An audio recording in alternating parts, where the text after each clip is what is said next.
हमारे साथ भारतीय जनता पार्टी के प्रवक्ता राजीव जेटली हमारे साथ जुड़ चुके हैं। बिल्कुल महाराष्ट्र की तो बात करूंगे, लेकिन राजीव जेटली जी, जिस तरह से झारखंड से खबर आ रही थी, बल्कि वहां तो आपको स्पष्ट बहुमत मिलता हुआ रुझानों में यहां पर नजर आ रहा था, मतलब आपके लिए खुश होने का मौका एक झारखंड से मिल रहा है उधर।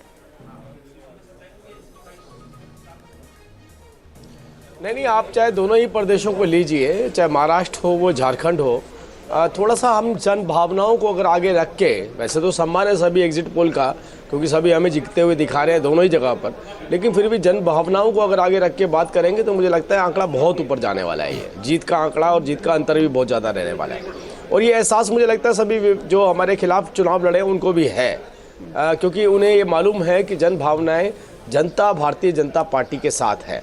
और अभी मैं सुन रहा था थोड़ी देर पहले कि विकास को लेकर के चर्चा होनी चाहिए। मैं तो कहता हूं कि अगर विकास को लेकर के चर्चा होगी तो कोई दल हमारे सामने खड़ा ही नहीं हो पाएगा।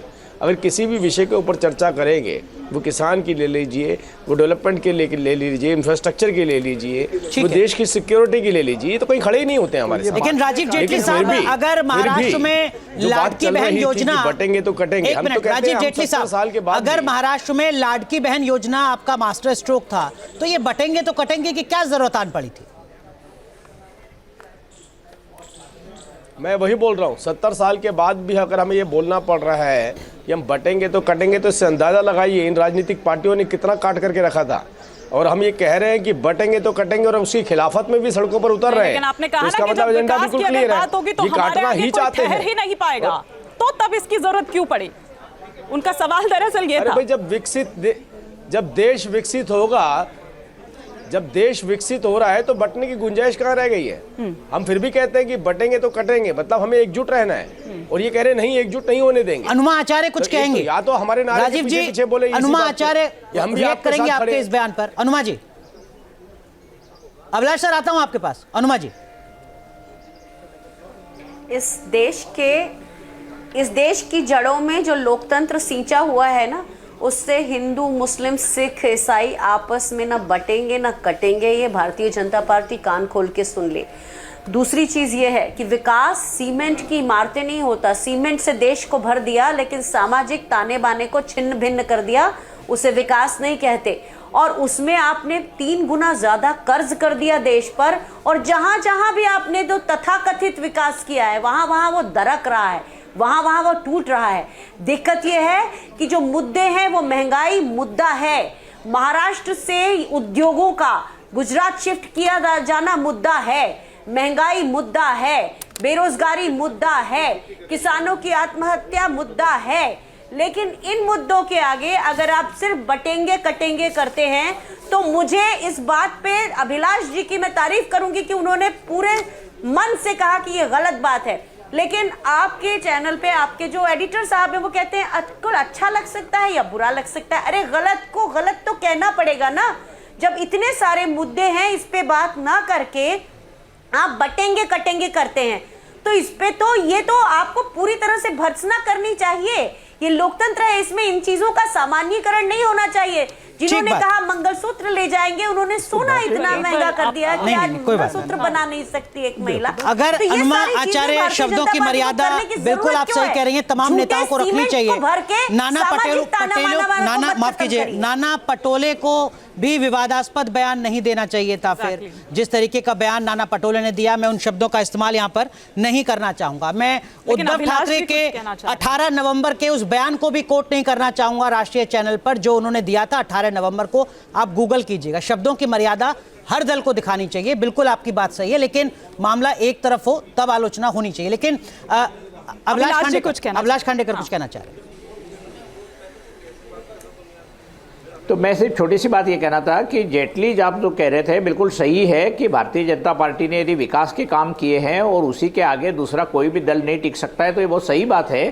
तो यदि इतना विकास हुआ है, यदि हमने मध्य प्रदेश में भी देखा या हमने महाराष्ट्र में भी देखा, तो फिर लाड़की बहिना जैसी स्कीम की कोई ज़रूरत नहीं थी। क्योंकि अब यह भी उठाव आ रहा है कि बहुत सारे बेरोजगार युवक, मतलब पुरुष लड़के कह रहे हैं कि साहब हमारे लिए तो कोई भी सरकार कुछ नहीं कर रही है, कल की तारीख में दूसरा कोई वर्ग कहेगा। तो इस तरीके से ये जो हम रेवड़ी कल्चर की बात कर रहे हैं, जिसको इस चुनाव में वापस लाना चाहिए कि यदि विकास के मुद्दे पर चुनाव लड़ रही है भारतीय जनता पार्टी तो बहुत अच्छा काम कर रही है, या कांग्रेस या झारखंड मुक्ति मोर्चा या कोई भी पार्टी, तो यदि विकास के मुद्दे पर यदि महाराष्ट्र में चुनाव राजीव लड़ रहे जेटली। हैं तो फिर लड़की बहना जैसी चीजों से पैसा देकर वोट खरीदने की बातें क्यों आ रही है? रेवड़ी योजना पॉलिटिक्स भी, क्यों? और ऊपर से मैं उस पर बटेंगे तो कटेंगे के साथ साथ वोट जिहाद वाला जिस तरीके से आप लोगों ने वो किया, वो तमाम तरह के जो नारे चले उनको भी जोड़ देती हूँ। राजीव जेटली जी। निश्चित रूप से बिल्कुल सही बात है ये। हाँ, मैं तो देखिए हमने दो ही बात करी अभी, ये दो बातें मिक्स होकर के आ रही हैं। थोड़ी देर पहले देखा आपने, यही चर्चा हो रही थी कि विकास के ऊपर चुनाव लड़ा जाना चाहिए। मैं तो फिगर देख पा रहा हूँ और आप भी देख पा रहे होंगे अपनी स्क्रीन के ऊपर, ये विकास को ही मोहर लग रही है। और अगर देश की सुरक्षा की बात आए तो ये उसको मोहर लग रही है। हम बटेंगे नहीं है, उसको मोहर लग रही है।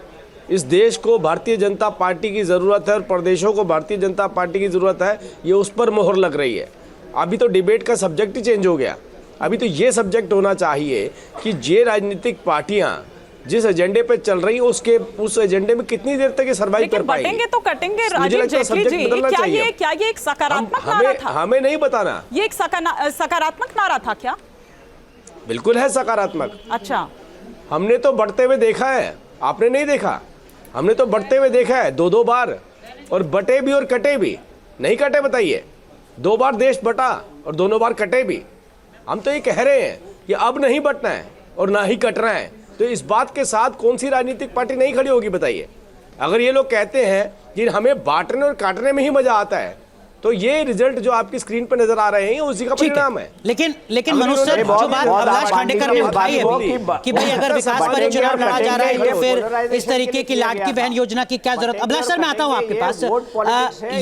आपको लगता है इस पर हर पॉलिटिकल पार्टी से सवाल पूछा जाना चाहिए? महाराष्ट्र में लगभग 8 लाख करोड़ रुपए का कर्जा है महाराष्ट्र सरकार पर।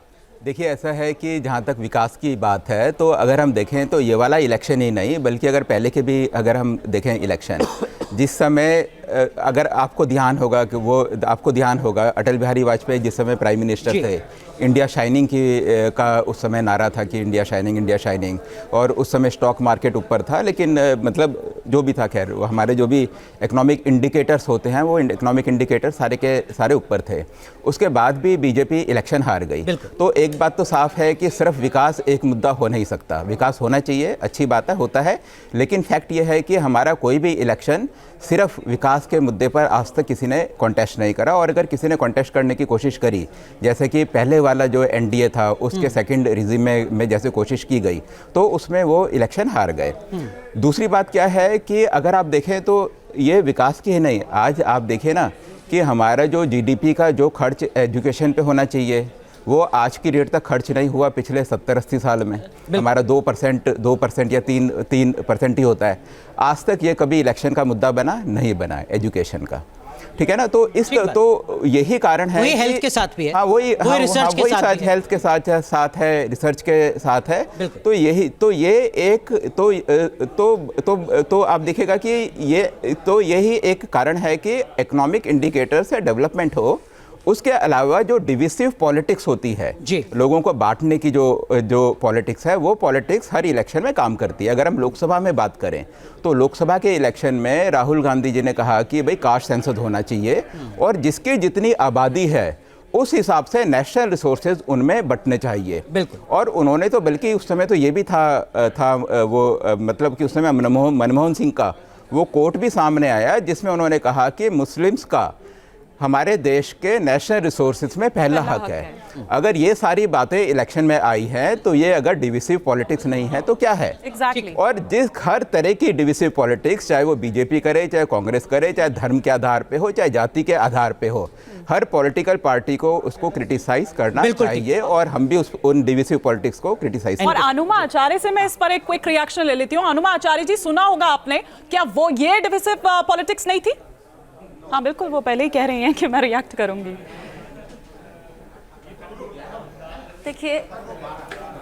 देखिए बहुत दुखद है कि जो मनमोहन सिंह जी का वक्तव्य फिर से उस तरह से अपने हिसाब से कोट किया, पूरा कई बार आ चुका है, कई बार उसका फैक्ट चेक हुआ है। क्या उन्होंने कहा था मुस्लिम्स को देना चाहिए?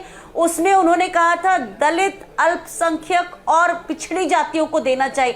वो पूरा सुन लीजिए दोबारा, कम से कम राष्ट्रीय चैनल पे इस तरह से भ्रामक बातें मत करिए, ये मैं आपको कहना चाहती हूँ। और दूसरी चीज ये है कि घुसपैठियों का सवाल जब लाते हैं आप, तो गृह मंत्री के ऊपर क्यों नहीं इसका इल्जाम आना चाहिए? गृह मंत्री इतने अकर्मण्य कैसे रहे कि हमारे देश में घुसपैठिए घुसने लगे? ऐसा कैसे हुआ? इस देश को स्टोन एज की तरह ले जा रहे हैं हम। जिस तरह की भाषा का स्तर हो गया है, जिस तरह से हम बात करते हैं, इन सब से क्या हम सीख रहे हैं? क्या हम विकसित देश बन रहे हैं? हम पूरी तरह से अविकसित देश बनने की तरफ बढ़ते चले जा रहे हैं। चाहे हमारी भाषा देख लीजिए, चाहे हमारा इलेक्शन का डिस्कोर्स देख लीजिए। देखिए, इसमें बड़ी बेसिक बात है कि अगर आप उस पूरे स्पीच को सुने, मनमोहन सिंह ने जो कहा था उसमें पहले उन्होंने जो हनुमा कह रही हैं वो सही था कि उन्होंने दलित लिया, लेकिन उसका अगला सेंटेंस जो था वो बड़ा क्लियर स्पेसिफिक था कि उस पर मुस्लिम्स का पहला अधिकार है। आप चाहे तो हम अपने रिकॉर्ड से निकलवा के अभी भी दिखा सकते हैं, लेकिन खैर वो इस समय माहौल नहीं है और ये टाइम भी नहीं है। बहरहाल आज जेटली जी से ये पूछना है कि अगर ये विकास हो रहा था जेटली जी, अनुमा जी मैं वो एक लाइन बस आपको सुना देता हूं, मुझे उम्मीद है कि आप सुन लेंगे। नहीं, पूरा सुनाइए, पूरा परिप्रेक्ष्य में सुनाइए, आधा नहीं सुनाएंगे। अरे सुन तो लीजिए मैडम, मैं आपको यूट्यूब लिंक भेज दूंगा, पूरा सुन लीजिएगा। मैं आपको यूट्यूब लिंक भेज दूंगा। जब एनके सिंह सर जैसे वरिष्ठ पत्रकार कह रहे हैं तो उनकी बात का भरोसा रखिए और थोड़ा धैर्य और विवेक के साथ सुनिए। अनुमा जी प्लीज थोड़ी गंभीरता रखिए। आप एक राष्ट्रीय पॉलिटिकल पार्टी की प्रवक्ता हैं, आप देश की सबसे पुरानी पॉलिटिकल पार्टी को रिप्रेजेंट कर रही हैं यहाँ पर। पूरी गंभीरता से सुनाइए, थोड़ा तो धैर्य रखिए, लेकिन थोड़ा पूरा तो सुनने का साहस रखिए। इस तरह से आधा अधूरा एक मिनट अनुमा आचार्य जी, मैं फिर आपसे कह रहा हूं, अगर एनके सिंह सर जैसे वरिष्ठ पत्रकार किसी बात को कह रहे हैं तो आप अपनी पार्टी के पहले सीनियर नेताओं से और प्रवक्ताओं से पूछिएगा कि क्या उनकी बात को खारिज किया जाना चाहिए था या नहीं खारिज किया जाना चाहिए था। वो अगर कह रहे हैं किसी बात को तो वो तथ्य के आधार पर कह रहे हैं। मैं आपको सुना रहा हूं, मैं अपने साथी से कहूंगा वो आपको लिंक भेज देंगे, पूरी बात में अगर दलित आए हैं तो दलित को फोकस क्यों नहीं कर रहे हैं? हम डिरेल नहीं करते हैं चर्चा को। क्यों कर रहे हैं? हनुमा जी मैं जब से देख रहा हूं आप इतना कन्फ्रंटेशन चैनल से क्यों कर रही हैं? चैनल से कन्फ्रंटेशन करने की जगह बात कहिएगा तो ज्यादा इफेक्टिव होगा। हम लोग भी आपकी बात कहते हैं, लेकिन इतना कन्फ्रंटेशन आप एडिटर को काउंटर कर रही हैं, एंकर को छोड़ दीजिए, इसको ये टाइम नहीं है। अब दूसरी बात ये है कि जो जेटली जी से हमने कहा कि 2019 से आप 10 साल से विकास कर रहे हैं जेटली जी, तो अगर 19 से आपके वोट परसेंटेज 2% कम हो जाता है तो वो खारिज करता है कि आपको विकास पे आपने विकास किया था। तो इसलिए जब आप ये करते हैं तो पार्शियल ट्रुथ न दीजिए। हकीकत यह है कि विकास से के भरोसे पे आपने ये चुनाव नहीं लड़ा है।